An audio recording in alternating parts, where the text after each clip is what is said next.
संगमनेर नगर परिषदेची सार्वत्रिक निवडणूक नुकतीच पार पडली असून प्रभाग क्रमांक 13 मधून शिवसेना शिंदे गट यांच्या उमेदवार साक्षी विनोद सूर्यवंशी या नगरसेविका पदी निवडून आल्या आहेत। त्यांच्या या विजयामुळे प्रभागात आनंदाचे व उत्साहाचे वातावरण निर्माण झाले आहे। निवडणुकीनंतर नागरिकांशी संवाद साधताना नवनिर्वाचित नगरसेविका साक्षी सूर्यवंशी यांनी प्रभागातील मूलभूत प्रश्नांना प्राधान्य देण्याचा निर्धार व्यक्त केला आहे। रस्त्यांची दुरावस्था, पाण्याची समस्या तसेच सार्वजनिक लाईट व्यवस्था या प्रमुख अडचणी तातडीने सोडवण्यावर भर दिला जाणार असल्याचे त्यांनी सांगितले। यासोबतच प्रभागातील मंदिराच्या सुशोभीकरणासाठी विशेष प्रयत्न केले जातील असेही त्यांनी स्पष्ट केले। विकास कामे पारदर्शकपणे राबवून नागरिकांच्या अपेक्षा पूर्ण करण्याचा संकल्प त्यांनी यावेळी व्यक्त केला। साक्षी सूर्यवंशी यांच्या विजयाबद्दल शिवसेना शिंदे गट पदाधिकारी, कार्यकर्ते तसेच स्थानिक नागरिकांनी त्यांचे अभिनंदन केले असून प्रभागाच्या सर्वांगीण विकासासाठी त्यांच्याकडून मोठ्या अपेक्षा व्यक्त केल्या जात आहे। गेल्या अनेक वर्षांपासून शहरामध्ये शिवसैनिक म्हणून काम करत आहे। तर आमच्या सर्वात आवडताचा जो प्रभाग आहे तो वार्ड क्रमांक 13 आहे। तो शिवसेनेचा पूर्वीपासून गेल्या 30-35 वर्षांपासून शिवसेनेचा बालेकिल्ला राहिलेला आहे। परंतु आमच्या सोबत जो एका प्रभागामध्ये 2 उमेदवार आपल्या नगरसेवक निवडून द्यायचे होते। माझ्यासोबत भाजपाचे भोईर म्हणून माझे मित्र उभे होते। ते आम्हाला अपेक्षा होती की आमचे तिथून बालेकिल्ल्यातून 2 नगरसेवक आपले हमखास तिथून निवडून जाणार। परंतु अनेक ठिकाणी असं झालंय की आमचे जे चांगले उमेदवार होते ते तिथे पिछाडीवर राहिले आणि प्रसंगी पराभूत झाले। परंतु येत्या काही काळामध्ये आम्ही त्या चुका दुरुस्त करू आणि नक्कीच पुन्हा एकदा एक चांगली उभारी घेऊन आदरणीय आमदार अमोलभाऊ खताळ पाटलांच्या मार्गदर्शनाखाली पुन्हा एकदा आम्ही लोकांपर्यंत पोहोचू। काय समस्या झाल्या, काय अडचणी झाल्या, काय आमच्याकडनं चुका झाल्या त्या आम्ही दुरुस्त करून पुन्हा एकदा विकास कामांचा जोर आम्ही पुन्हा घेणार आहोत। कामांना प्राधान्यक्रम काय असणार आहे? हे बघा, प्रभाग क्रमांक 13 मध्ये आम्ही जे निवडणुकीपूर्वी जे आम्ही जे लोकांना वचन दिले होते, जे शब्द दिले होते की लोकांच्या खूप छोट्या छोट्या गरजा आहेत, की लोकांच्या कॉन्क्रिटीकरणाचा विषय आहे, लाईटचा विषय आहे, पाण्याचा विषय आहे, किंवा राहिलेला धक्क्या भिंतीचा विषय आहे, मंदिर सुशोभीकरण असेल, या छोट्या छोट्या गरजा आहेत त्या आम्ही नक्की त्यांच्या पूर्ण करणार आहोत।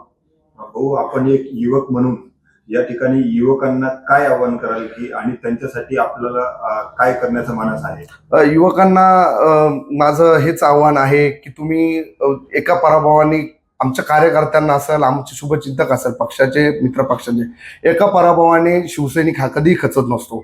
युवकांची चांगली फळी आमचे आदरणीय आमदार अमोलभाऊ खताळ पाटलांच्या विधानसभेच्या निवडणुकीच्या वेळेस पूर्ण ताकदीनिशी लढण्यासाठी सोबत होती। आत्ताही युवक आमच्या सोबत आहे। परंतु जय पराजय हा शिवसैनिकांनी पहिल्यापासून पाहत आलेला आहे। एका पराभवाने शिवसैनिक हा कधीही खचणार नाही। आमदार अमोलभाऊ खताळ पाटील या 2 दिवसामध्ये आपल्या फादर बॉडी असेल, युवा सेना असेल, सर्व पदाधिकाऱ्यांची एक चांगली मीटिंग आम्ही घेतो आहोत। लोकांच्या प्रश्न पुन्हा एकदा कार्यकर्त्यांना आम्ही लोकांपर्यंत 2 दिवसात पाठवणार आहोत। त्यांच्या समस्या आम्ही नोटिंग करून इकडे आम्ही सोडवण्याचा प्रयत्न करणार आहोत की आमच्याकडून चुका काय झालेल्या आहेत। त्याच्यामुळे एका पराभवाने काय होणार नाही। युवकांना, आमची कार्यकर्त्यांना, पदाधिकाऱ्यांना विनंती आहे की तुम्ही आमच्या पाठीशी आणि खांद्याला खांदा लावून राहा। आपण नक्कीच पुन्हा एकदा विजय मिळवू। जाता जाता प्रभाग क्रमांक 13 मधील नागरिकांना काय संदेश द्याल? नागरिकांना मी संदेश मांडण्याची विनंती करतोय की तुम्ही विनंती आणि मी आभार व्यक्त करतो की तुम्ही निकाल जो माझ्या बाजूनी दिला, व्यक्तिगत एक आपलं चांगलं, माझी पत्नी साक्षी ही निवडून आली। तर वार्ड क्रमांक 13 मधील नागरिकांच्या आम्ही घर टू घर निकालानंतरच गेलो होतो। पुन्हा एकदा आम्ही त्यांच्या पर्यंत जाणार आहोत आणि ज्या ज्या समस्या आहेत त्या आम्ही तुम्हाला दिलेल्या प्रत्येक शब्दासाठी कटिबद्ध आहोत। कामं हे आमच्याकडून जेवढे होतील आदरणीय आमदार अमोलभाऊ खताळ पाटील आपल्या पाठीशी भक्कमपणे उभे आहेत। काम हे होणारच आहे, काम थांबणार नाही। मी जनतेचा तर खूप खूप आभार मानतो, त्यांनी आम्हाला संधी दिली काम करण्याची। कारण हा जो प्रभाग क्रमांक 13 आहे हा हिंदुत्वाचा बालेकिल्ला आहे। हा बालेकिल्ला पूर्वी काँग्रेसने पैसे वाटून तो फोडला होता, पण आम्ही एकदा परत तिथं हिंदुत्वाची तोप त्या तिथं डागलेली आहे। 13 मध्ये प्रथमतः आम्ही जे इथले काँग्रेसचे जे आमदार होते 40 वर्ष त्यांनी तिथलं जागेवरील आरक्षण काढलं नव्हतं, त्यांना कायम भूल थापा दिल्या। पण आता नगर विकास जे खातं आहे ते आपले एकनाथ शिंदे साहेबांकडे, प्रथमतः आम्ही त्या जागेवरलं आरक्षण काढणार आहोत। त्याच्यानंतर म्हणजे सुविधा असतील, आरोग्य असेल, त्याच्यावर काम करणार आहोत। महिलांसाठी, युवकांसाठी आपला काय करण्याचा मानस आहे? महिलांसाठी प्रथमतः त्या ठिकाणी शौचालय नाही आहे, CCTV नाही आहेत. प्रथमतः हे आम्ही तिथं उपलब्ध करून देणार आहोत आणि गार्डन असतील किंवा रस्ते असतील जे मोकळ्यापणाने महिला त्या ठिकाणून चालू शकतात. प्रभागात या ठिकाणी आपण लोकांच्या सेवेसाठी आरोग्याच्या हेतूने आपण काय करणार आहात, काय सांगाल? आरोग्याच्या बाबतीत आम्ही कायम 24 तास तत्परच असतो त्यांच्यासाठी.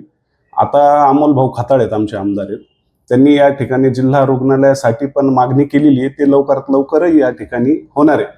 आणि दुसरं असं आरोग्याचं म्हटलं तर कधी फोन आला नागरिकांचा तर आम्ही तत्पर त्यांच्यासाठी उभा असतो. प्रभाग क्रमांक 13 मधील नागरिकांना आपण काय संदेश द्याल?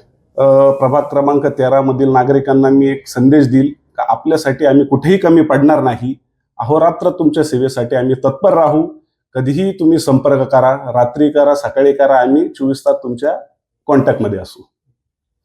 प्रभाग क्रमांक 13 मधून मला जे सर्वांनी मतदान केलं त्याबद्दल मी सर्वांचे खूप खूप आभार मानते आणि अमोल भाऊंच्या मार्गदर्शनाखाली आम्ही जे शब्द दिले ते पूर्ण करण्याचा नक्कीच प्रयत्न करू. मी आणि महिलांच्या जर काही समस्या असतील त्यासाठी मी 24 तास तत्पर आहे आणि मी त्यांच्यासाठी CCTV वगैरे ते पण लावणार आहे.